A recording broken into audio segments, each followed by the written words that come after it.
Welcome back to the state capitol. There's a lot of buzz around because of Senator John Sampson's appearance here. A lot of reporters were looking to interview him for understandable reasons after he left. And as noted, we're very pleased to have with us, so he was going to join us earlier when it looked like Senator Sampson was coming, is Senator Eric Schneiderman of Manhattan. He's the chairman of the Codes Committee, and he's a deputy majority leader, was until last week's vote. It's unclear what people's status is right now, although, of course, I'm sure it's his position and the Democrats' position that things remain unchanged because of the claim that last week's coup vote was illegal. Good morning, Senator. Thanks for being with us. Good morning, Fred. Good to be here. Great to have you. And I know you were listening to Senator Sampson. He was suggesting that it's at least his view that maybe Senate Democrats should consider leaving Albany for a while and see if this thing can kind of be settled maybe by some leaders in negotiations. What's your sense of what's going on right now, and do you think that may be something worthy of consideration? Well, I think that the session expires in 2 days anyway.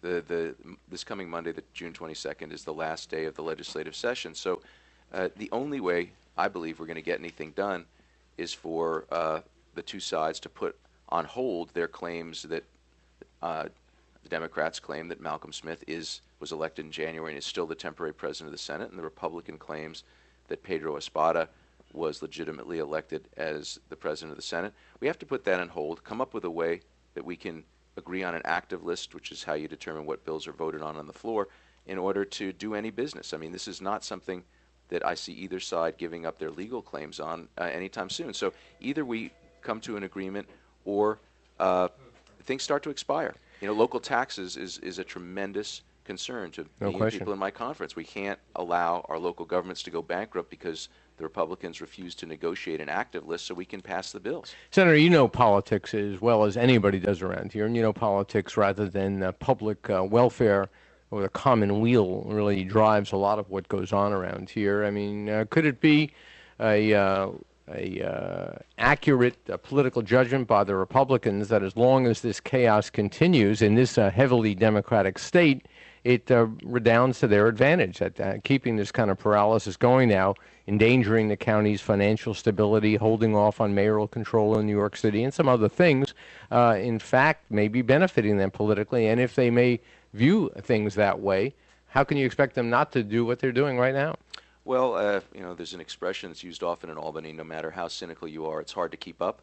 That would be a devastating act of cynicism. I mean, we can't allow our local governments, including the city of New York, to be unable to function, to not be able to balance their books. Well, you just do it for a few more weeks to bring about a crisis, and then you calculate that out of the crisis you benefit. Well, wouldn't be the first time. I don't think this benefits the Republicans, Fred, and I'll tell you why. I mean, 9 days before the end of session, they staged this botched coup attempt where they attempted to install Pedro Espada as president of the Senate.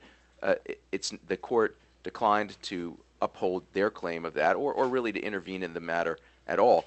Although the court did note that Malcolm Smith was legitimately elected president of the Senate in January of this year, and that was the last uncontested vote for president of the Senate. So that wasn't dispositive, was it? I mean, that didn't really mean anything. It's a finding of fact that is not contested. So while I don't think it was presented as a finding. It was just presented as a fact, and I don't think anybody contests that. No, it's not contested. But if you notice that everything else the judge says about what happened in the June 8th vote uses words like purported and attempted. It doesn't. The only election that is uncontested is Malcolm Smith, January 7th. Look, we have our position on that. We think he's the president of the Senate.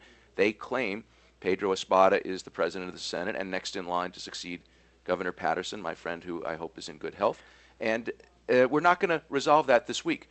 Our proposal, very simply, Senator Sampson and Senator Smith have sent a proposal to the Republicans saying the only power of the temporary president we want to work together on is to set an active list so all these bills, sales taxes expiring, school governance for the city of New York, we can pass them and meet our responsibilities to the people.